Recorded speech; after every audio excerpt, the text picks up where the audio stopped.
cadeiras, fazia móveis, como esses bancos onde vocês estão sentados, fazia pianos, como esse que vocês estão vendo aqui, à sua esquerda, minha direita, fazia cadeiras, fazia armários, fazia móveis muito bem feitos. Mas tinha um probleminha. Quando ele ia embora para a casa dele e fechava a oficina, as ferramentas começavam a falar, começavam a conversar. Ele não via, ninguém ouvia. Nas fábulas, nós não ouvimos as ferramentas, mas elas, nas fábulas, conversam. As ferramentas começavam a conversar. Normalmente elas se davam bem. Conversavam, batiam papo, trocavam uma ideia. Era uma beleza naquela oficina. Mas começou a haver um probleminha. As ferramentas começaram a se achar uma mais importante que a outra. Então, por exemplo, eu vou ligar algumas aqui para a gente poder entender o que estava acontecendo.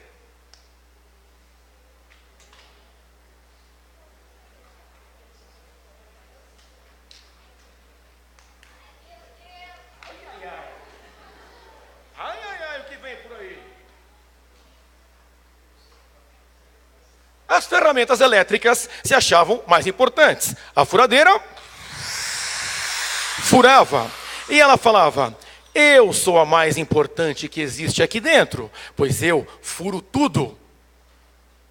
É verdade? É verdade. Ela era importante porque ela furava.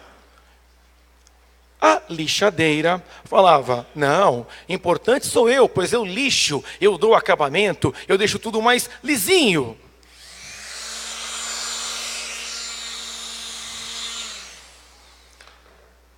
Mas aí a furadeira falava: você acha que você é muito importante, mas você não fura como eu. E a lixadeira falava: e você não dá acabamento, não deixa as coisas lisinhas e bonitas como eu consigo.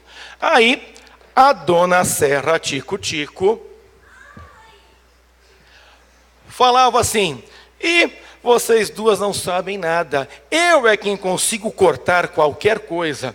E assim ela se punha a cortar. Então,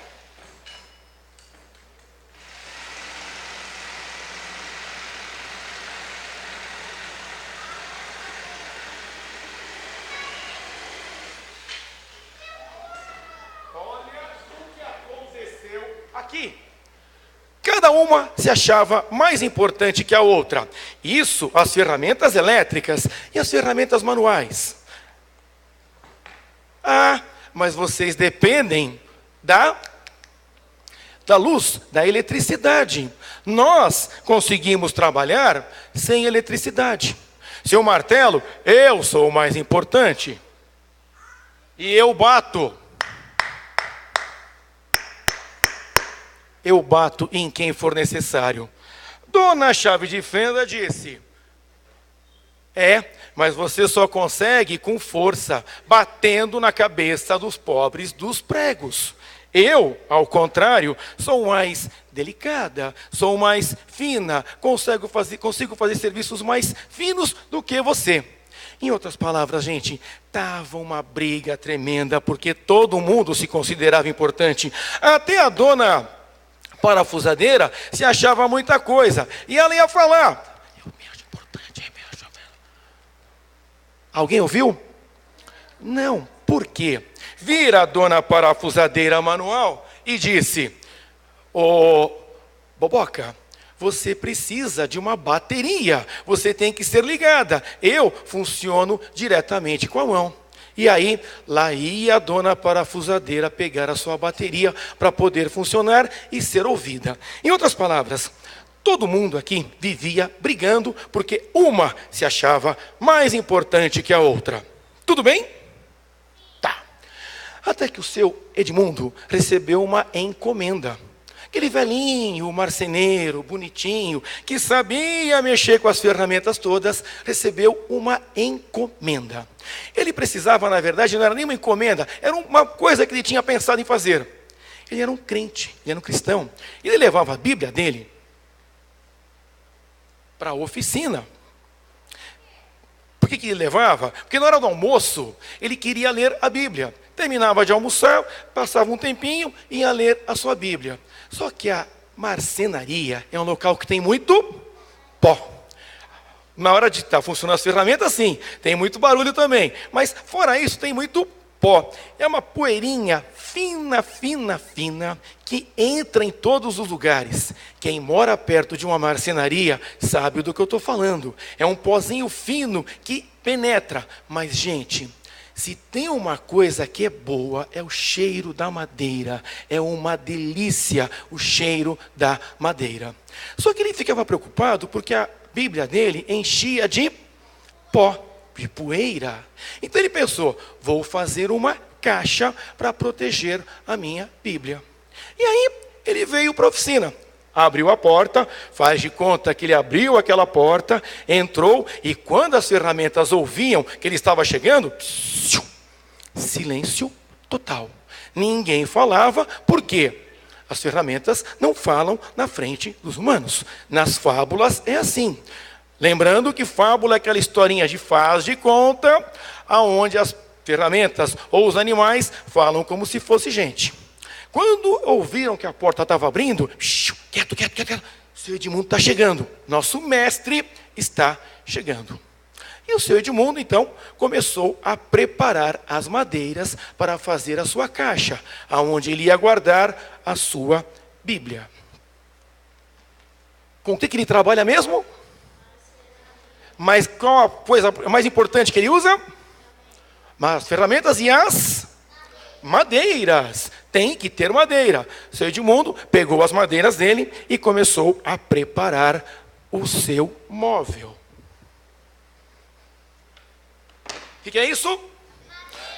Uma madeira que ele preparou para poder fazer a sua caixa. E então, ele lembrou que a dona parafusadeira estava sem a bateria. Para algumas coisas ele ia precisar dela. Para outras, usaria a chave de fenda. Em outras, a serra. Em outras, o martelo. E assim foi. Quando dona parafusadeira se viu com a bateria, ela quase começa a falar, mas ficou bem quietinha. Então, vamos lá, vocês vão me ajudar aqui. O seu Edmundo gostava muito de cantar. Eu não vou cantar porque eu canto muito mal. Imaginem que o seu Edmundo está cantando. O que é isso? Uma madeira? Então vamos lá. O seu Edmundo vai começar a montar a sua caixinha. Ele precisava usar óculos, porque senão ele não enxergava nada. Melhorou? E assim, ainda aqui, para poder enxergar perto e longe.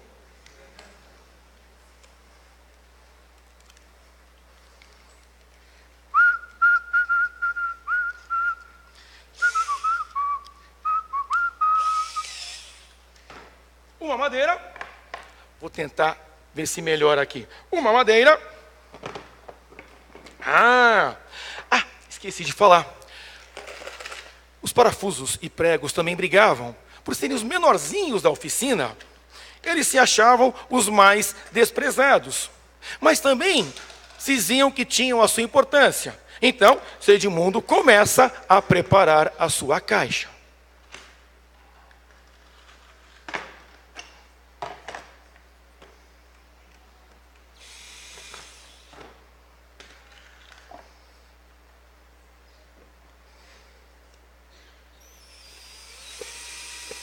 Já pensou você com uma dessa? Não, né?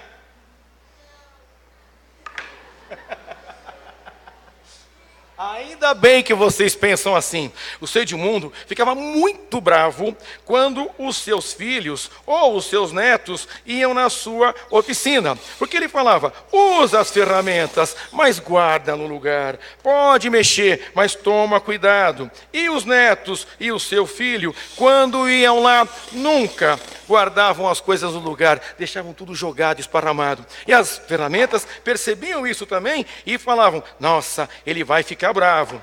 Ele ficava assim bravo, não a ponto de querer bater, né? Mas preocupado, porque as crianças poderiam fazer alguma bobagem. E aí ele ia parafusando, às vezes com a chave de fenda, às vezes com a parafusadeira, sempre mostrando que as duas tinham utilidade. E assim ele ia montando a sua caixa, aonde ele ia guardar o que mesmo? A sua Bíblia.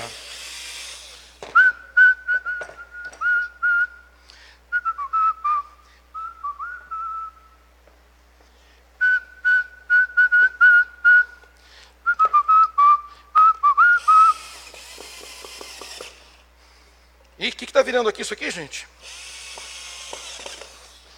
O que está aparecendo? Ah, porque ele era um grande marceneiro e sabia trabalhar direitinho.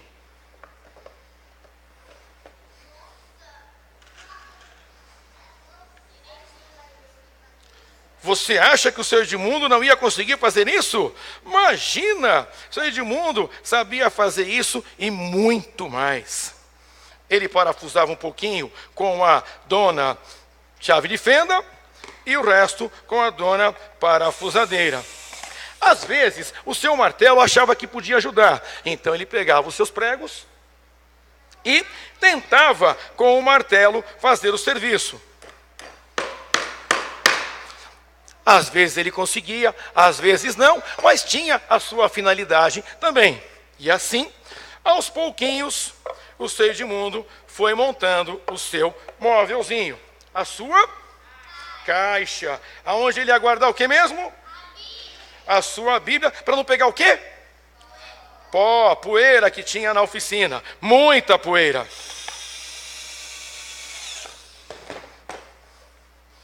Hã? Falta uma tampa, então o seu Edmundo ia preparar a tampa da caixa, aonde ele ia guardar a sua Bíblia.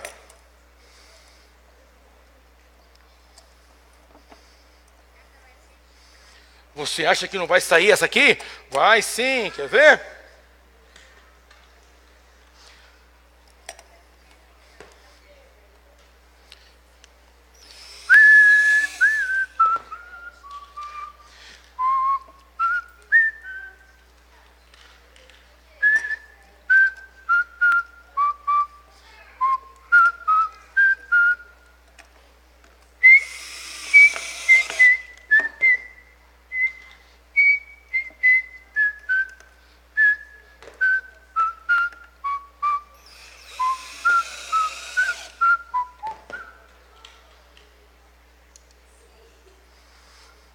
Com cuidado, devagarzinho, tomando cuidado com as ferramentas para não se machucar, o seu Edmundo ia preparando a sua caixinha, aonde ia ficar guardada a sua Bíblia.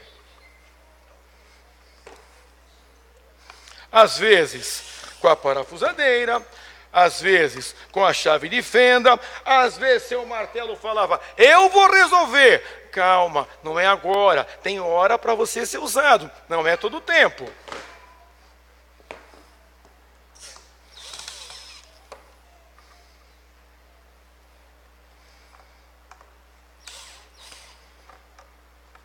Tá quase.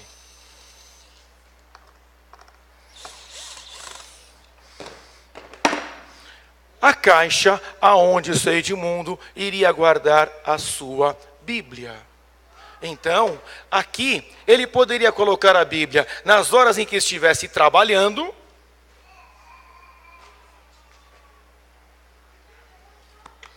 para que ela não enchesse de pó. A Bíblia ficaria guardada no lugar correto, sem encher de pó, para quando ele fosse usar mais tarde, na hora de descanso, na hora do almoço. A historinha do seu Edmundo faz a gente lembrar de algumas coisas importantes que a gente tem que ter na igreja. Cada um de nós, cada um de vocês, cada um de vocês, cada um de vocês tem uma finalidade. Uns funcionam como a parafusadeira, outros têm a função da furadeira, outros têm a função da serra, outros têm a função do martelo, outros têm a função da lixadeira e deixando a caixa lisa preparada para a pintura. Cada um de nós tem uma função na igreja, tem uma função no reino de Deus. O nosso versículo fala um pouco sobre isso, de que todos somos um corpo, mas cada um tem uma função. O texto bíblico lido pelo pastor fala um pouco disso. A mão tem a sua função, mas ela não consegue enxergar. O pé tem a sua função, mas ele não consegue escutar. A parafusadeira tem a sua função, mas ela não consegue pintar como o pincel. Cada um de nós, cada um de vocês, tem a sua função no reino de Deus. A fábula da oficina do Senhor Edmundo, ou a fábula das ferramentas, faz a gente pensar um pouquinho de como é importante que nós façamos coisas juntos, ainda que cada um tenha o seu jeito, cada um tenha a sua maneira, cada um tenha a sua forma de trabalhar, para todos juntos mantermos a igreja, o reino de Deus. Cada uma das ferramentas foi usada para fazer a caixa. A igreja é muito mais do que a caixa. Mas a história ajuda a gente a entender um pouquinho disso, ajuda a ilustrar um pouquinho disso. A importância que cada um de vocês tem. Aquilo que cada um sabe fazer melhor. Um talvez saiba cantar. Outro talvez saiba ler mais. Outro talvez consiga entender melhor algumas coisas. Outro talvez saiba fazer alguma coisa na porta. Outro talvez saiba ajudar a limpar. Outro tem a capacidade de fazer visitas. Ou seja, cada um ao seu modo, de acordo com como Deus deu o seu dom. E Deus trabalhando, como o seu Edmundo trabalhou na montagem da caixa. É através disso que Deus usará vocês. Volta um pouquinho o versículo, só mais uma vez. Passa para o último ou para o... Isso, legal.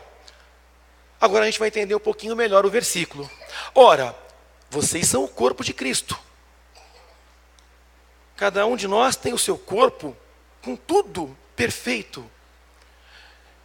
Cada um de vocês, individualmente, é membro desse corpo. Ou seja, cada um de nós tem a sua diferença, mas todos juntos formamos um corpo só. Tudo bem, gente? Só mais uma coisa, quando vocês forem usar essas ferramentas aqui, sempre junto com o pai e com a mãe, tá? Porque senão vocês vão acabar fazendo bobagem, tá bom? Pastor...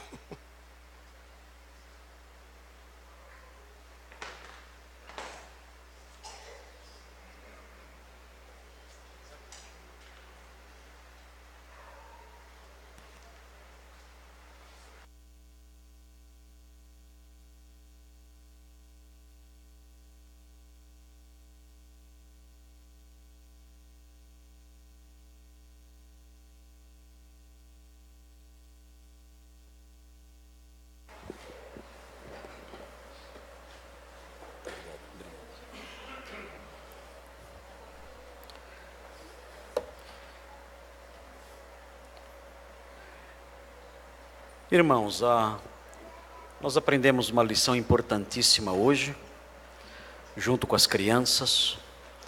É importante que todos nós lembremos, usando a figura da fábula, que nós somos a marcenaria de Deus. Nós somos a marcenaria dele. E ele é o grande marceneiro. E você é uma ferramenta. Você pode ser uma chavinha de fenda, você pode ser uma furadeira de última geração, ou você pode ser um parafusinho que ninguém nota. Mas você é importante nessa marcenaria. O Senhor colocou você nessa marcenaria, e Ele não colocou você nessa marcenaria por acaso. Ele não comprou você na loja deste mundo e trouxe para sua marcenaria sem motivo algum. Não. Ele comprou você e trouxe para a sua marcenaria, porque Ele amou você e Ele tem uma função para você na marcenaria. Você pode pensar, eu sou um parafusinho meio enferrujado. Mas você é o parafusinho enferrujado de Jesus, o grande marceneiro. E isso faz toda a diferença. é o parafusinho de Jesus. E ele tem um papel para você. E você deve estar atento para isso. Senhor, eu sou o seu parafuso, eu sou o seu preguinho, eu sou a sua tachinha, sou sua furadeira, enfim, o que é que eu sou? Mas eu, independente do que eu seja, eu quero ser útil no seu trabalho, no seu reino, na marcenaria que o Senhor formou.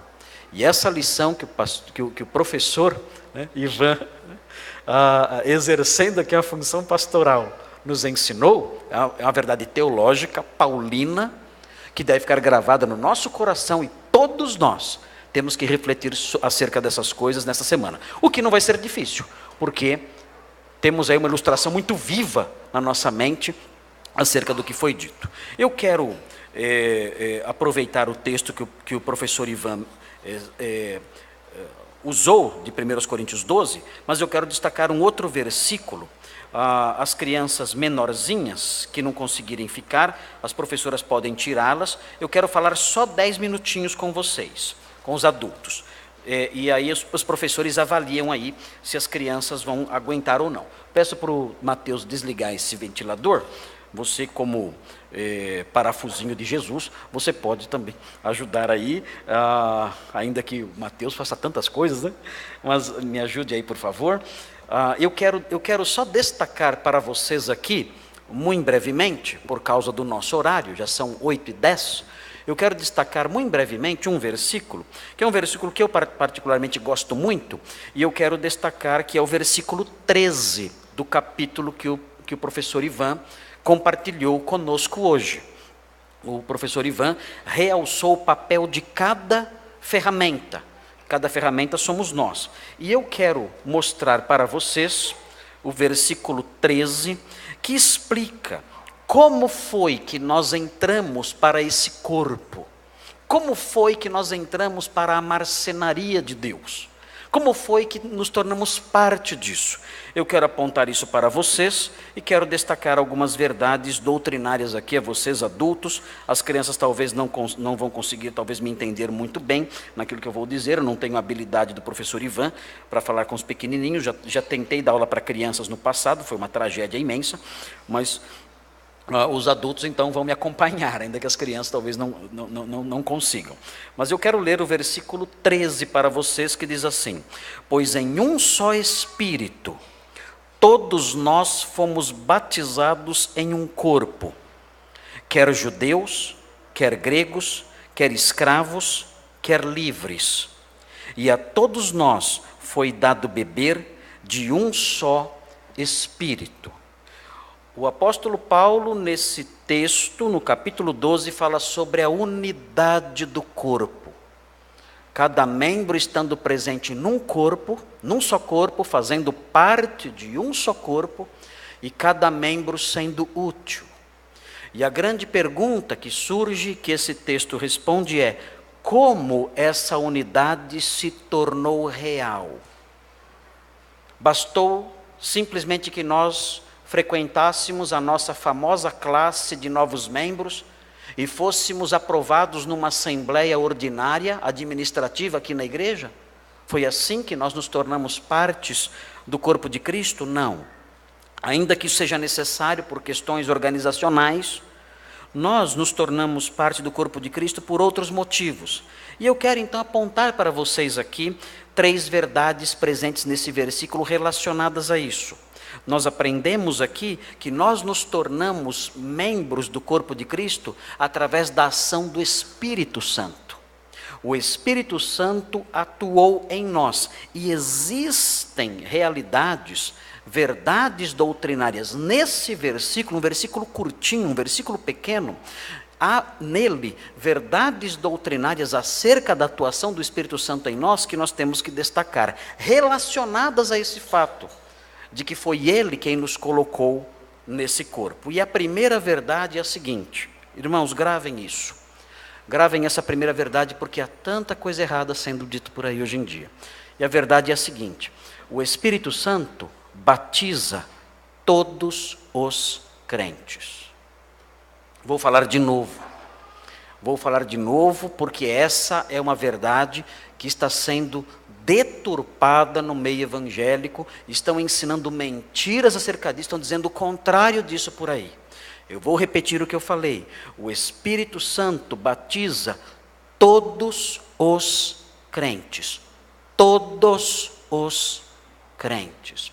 Notem bem, esse versículo da Bíblia é o único versículo que usa a frase batismo ou batizado no Espírito ou batizado pelo Espírito. Não existe outro lugar no Novo Testamento em que essa frase aparece.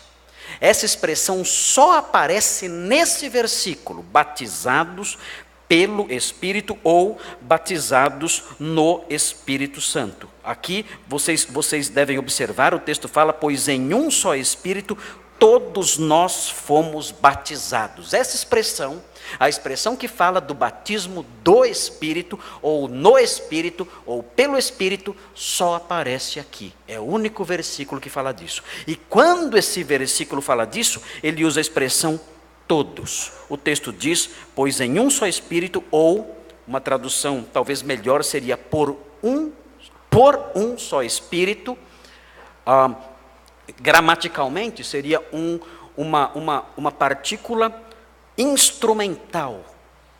Texto dizendo, pois por um só Espírito. E aí vem a palavrinha importante nesse texto, importante para essa verdade que estou afirmando. O texto diz, todos nós fomos batizados. E por que é importante dizer isso? Porque há pessoas dizendo que há crentes que não foram batizados pelo Espírito Santo. E isso é um erro. E é um erro gravíssimo. E é um erro gravíssimo porque se isso for verdade, se nós dissermos, olha, existem crentes batizados pelo Espírito Santo, e existem crentes que não foram batizados pelo Espírito Santo, todas essas lições que nós aprendemos com o professor Ivan aqui, vai por água abaixo. Porque vai ter ferramenta dizendo, eu fui batizado pelo Espírito Santo. Eu sou uma ferramenta diferente. Você não foi. Você é inferior. E toda a lição que nós aprendemos aqui cai por terra. Vejam quando isso aconteceu. Quando foi que o crente foi batizado pelo Espírito Santo? É importante notar que o apóstolo Paulo fala aqui de algo que aconteceu no passado. O texto diz, pois em um só Espírito todos nós fomos batizados. É o que já tinha acontecido com os coríntios. Quando isso aconteceu? O apóstolo Paulo explica isso na carta aos Gálatas. Prestem atenção nisso, porque, gente, irmãos, como essa mentira de que o batismo do Espírito Santo é só para alguns, ou só alguns têm isso, como isso é difundido. Veja a carta aos Gálatas, Gálatas 3. Não caia nessa história, não acredite nessa mentira doutrinária. Mais uma vez, 1 Coríntios 12, 13 fala sobre o batismo do Espírito e fala que todos os crentes passaram por isso. Veja como Gálatas 3, vejam versículos 1 e 2, diz assim, ó Gálatas insensatos, quem vos fascinou? Estavam enganando os galateus, fascinando, enfeitiçando os galateus, os falsos mestres. E diz, a vós outros, ante cujos olhos foi Jesus Cristo exposto como que crucificado. Paulo diz, olha, o evangelho foi exposto para vocês de forma tão clara, que é como se alguém tivesse desenhado a cruz de Cristo na frente de vocês, para vocês verem isso. E ele prossegue no versículo 2 dizendo, quero apenas saber isto de vós. Aí vem a pergunta importante. Recebestes o Espírito pelas obras da lei ou pela pregação da fé? Qual é a resposta certa para esta pergunta? A resposta esperada por Paulo. Pergunta. Quero saber apenas isto de vós. Recebestes o Espírito pelas obras da lei? Foi pelo esforço humano? Foi pela busca intensa? Foi pela obediência de regras? Que vocês receberam o Espírito Santo? Foi assim? Paulo está perguntando para os Gálatas. Ou foi pela pregação da fé? Ou foi quando vocês ouviram a pregação da fé e creram nela. Quando foi que vocês receberam o Espírito Santo? Irmãos, a resposta é óbvia, é clara como o dia. Paulo está dizendo: Gálatas, insensatos. Gálatas, vocês foram enfeitiçados por lorotas, por mentira. Receberam o Espírito Santo não através de obediência a regras, a normas, a invenções daqui e dali. Não, vocês receberam o Espírito Santo quando vocês ouviram a pregação da fé. Todos vocês foram batizados pelo Espírito num corpo. Foram introduzidos, mergulhados num corpo pelo Espírito. E isso aconteceu quando vocês ouviram a pregação da fé. Cuidado com mentiras que parecem bonitas. Cuidado com doutrinas falsas que se espalham por aí, sendo alardeadas, propagadas aos berros, por homens que se dizem detentores da verdade, quando na realidade estão espalhando fábulas, estão espalhando palavras que enfeitiçam as pessoas e que tornam os ouvintes em pessoas insensatas, como os galateus se tornaram insensatos por crerem nessas coisas. Cuidado. Há pregadores dizendo: você aceitou a Cristo? Isso não basta, você tem que agora obedecer várias coisas, orar bastante, fazer jejum, passar a noite em claro, cantar, gritar, pular, para você receber o Espírito Santo. Há pessoas aqui que têm o Espírito Santo e outros que não têm, e vocês que não têm, têm que buscar. Mentira! Mentira! Não creia nisso. São mentiras que tornam você insensato, faz de você um tolo, enfeitiça você. Não acredite nisso. O apóstolo Paulo diz aos Coríntios: num só Espírito, todos nós fomos batizados. Segunda verdade: o Espírito Santo iguala todos os crentes. Primeira verdade foi: o Espírito Santo batiza todos os crentes. A segunda: o Espírito Santo iguala todos os crentes. Foi a lição do professor Ivan. É a fábula das ferramentas. O Espírito Santo não faz com que haja um crente batizado pelo Espírito aqui em cima, superior, eu sou batizado, você não é. E outro aqui embaixo: eu tenho ainda que melhorar, eu sou um crente de segunda categoria, eu sou de uma segunda classe. Em Corinto havia isso. Em Corinto existiam crentes que diziam assim: nós somos os pneumáticos. Sabe o que é isso?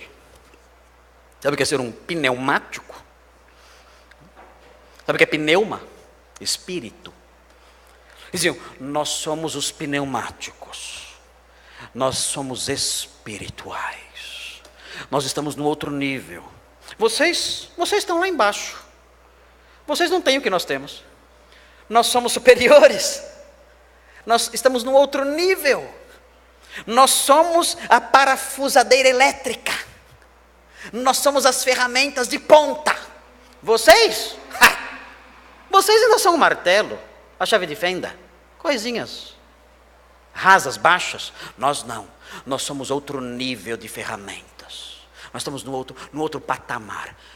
Em Corinto havia isso, os pneumáticos, e causavam divisões, havia orgulho, havia intrigas, havia brigas, havia partidos na igreja por causa dessa mentira que ainda hoje reina nas igrejas, de que há classes diferentes de crentes na igreja, e alguns batizados, outros não, alguns que têm o Espírito e outros não. Por causa dessa mentira há divisões, brigas e orgulho. E então o apóstolo Paulo mostra que nada disso é verdade. Ele diz: olha, todos nós fomos batizados, somos iguais. E aí ele prossegue dizendo que todos nós, judeus e gregos, ele diz no versículo, escravos e livres, todos nós fomos igualados quando cremos em Cristo, porque Ele nos batizou a todos nós nos tornando todos iguais. Na carta aos Gálatas ainda, se você voltar para Gálatas, você vai ver um outro versículo lá. As crianças estão de parabéns, estão prestando atenção, estão acompanhando. Obrigado, criançadinha, vocês são muito especiais, viu? Pensei que vocês não iam aguentar eu falando, não. Mas vejam aí Gálatas 3, 27 e 28. Vejam o que diz aqui. O texto fala assim: porque todos quantos fostes batizados em Cristo, de Cristo vos revestistes. 28 agora. Dessarte não pode haver judeu nem grego, não há diferença. Nem escravo nem liberto, todos iguais. Nem homem nem mulher, porque todos vós sois um em Cristo Jesus. O Espírito Santo igualou vocês. Não há uma ferramenta mais importante do que a outra. E o que nos igualou foi o fato de todos termos sido batizados pelo Espírito Santo. E então chega no finalzinho do versículo a parte que eu mais gosto. O que vem agora eu gosto mais. Veja o que fala o versículo no final. O versículo diz assim: e a todos nós foi dado beber de um só Espírito. Eu gosto dessa frase. A todos nós, todos, eu, você, todas as ferramentas da marcenaria, a todos nós foi dado beber de um só Espírito. Como assim? Como nos foi dado beber de um só Espírito? Aparece um verbinho aqui, o verbinho beber. E esse verbinho, o verbo beber, ele aparece de novo em 1 Coríntios para nós podermos entender melhor o que significa isso. Vejam, virem um pouquinho as páginas da Bíblia para entender o que significa essa figura. Nos foi dado beber. Como assim? Como nós bebemos do Espírito Santo? A terceira verdade que eu quero frisar é que o Espírito Santo sacia todos os crentes. A todos nós foi dado beber de um só Espírito. O Espírito Santo sacia todos os crentes. A primeira verdade é: o Espírito Santo batiza todos os crentes. A segunda, o Espírito Santo iguala todos os crentes. E a terceira verdade, o Espírito Santo sacia todos os crentes. Vejam o que diz 1 Coríntios 3, de 6 a 8. Veja o que aparece aí. 6 a 8, 1 Coríntios 3, de 6 a 8. Fala assim: eu plantei. Paulo diz, versículo 6. 1 Coríntios 3, versículo 6. Eu plantei. Apolo. E olha o verbo. Regou. Sabe que verbo é esse?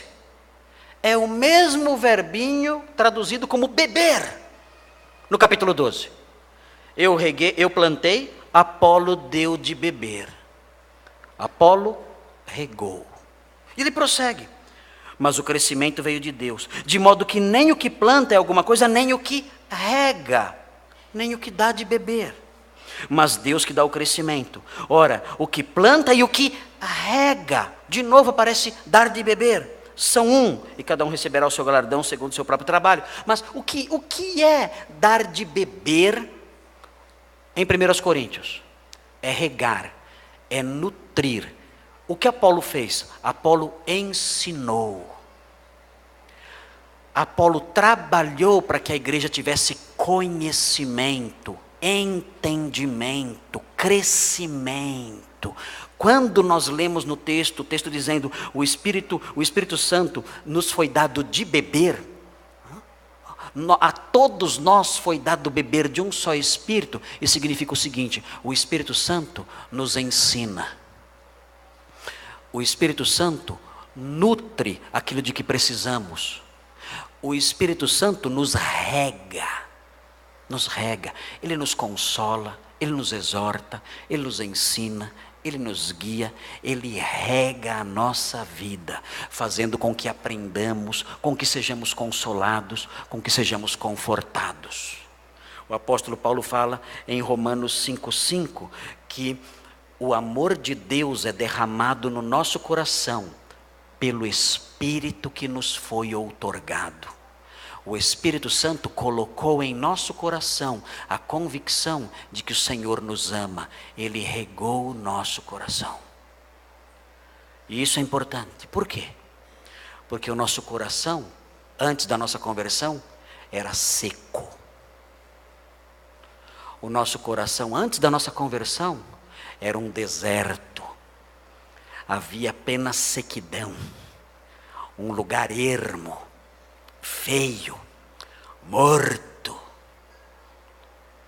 Uma paisagem, o nosso coração era uma paisagem horrível, seca. Não havia vida no nosso coração, nada.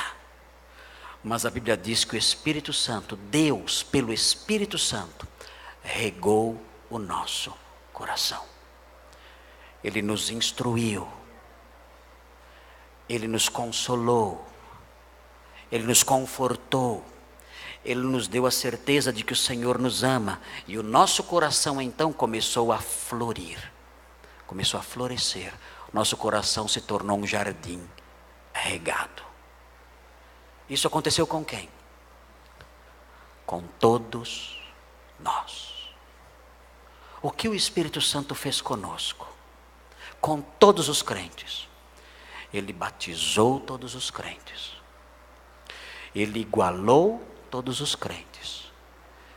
E Ele saciou, regou todos os crentes. Se você não faz parte da marcenaria de Deus, se você está fora dessa marcenaria, se você não é parte do corpo de Cristo, você deve suplicar a Deus dizendo: Senhor, pelo seu Espírito, vem me batizar. Eu creio em Jesus, batiza-me e coloca-me na tua marcenaria, no teu corpo, me insere no teu corpo, por meio do seu Espírito, pela fé em Jesus. Coloca-me em igualdade com essas pessoas. Coloca-me em igualdade com aqueles que pertencem ao Senhor. E mais, Senhor, e mais. O Senhor sabe o quanto meu coração é seco. O Senhor sabe o quanto meu coração é vazio. O Senhor sabe o quanto meu coração é deserto. Rega a terra do meu coração pelo seu Espírito. E Ele realizará em você essas 3 verdades de 1 Coríntios 12, 13. Vamos orar a Deus. Santo Deus, obrigado por esse versículo maravilhoso. Obrigado pelas lições que aprendemos com o professor Ivan. Obrigado porque o Senhor um dia nos batizou, incluindo-nos no corpo de Cristo. E isso nos iguala, como aprendemos com a fábula das ferramentas. Isso nos coloca dentro da tua marcenaria santa, cada um de nós com uma função, todos importantes, todos iguais diante do Senhor, sem superioridade. Obrigado porque podemos desfrutar disso. E mais do que isso, o Senhor também nos sacia, o Senhor nos rega pelo seu Espírito. Obrigado por isso. Não fosse isso, estaríamos desesperados, enlouquecidos, desesperados, atrás da água suja e enganosa deste mundo. Mas o Senhor nos deu da sua água e nos regou o coração e nos transformou dentro de nós, nos transformou num jardim florido. Obrigado por isso, por essas realidades maravilhosas da sua palavra, que elas fiquem gravadas na nossa vida, que testemunhemos delas aos outros, que fiquem gravadas nos corações das crianças aqui presentes, e que isso transforme o nosso modo de viver e as pessoas que nos cercam. Pedimos isso em nome de Jesus. Amém. O que temos agora na sequência do culto? Hino agora? Ok, Isaac vai nos ajudar. Isaac, Helena e Gabriela e Daniel vai tocar. Vamos então cantar o hino Brilhando. É um outro hino também ligado à realidade do departamento infantil. É um hino infantil também, né? É o 539 do Cantor Cristão. Vamos ficar de pé para cantar esse hino Brilhando.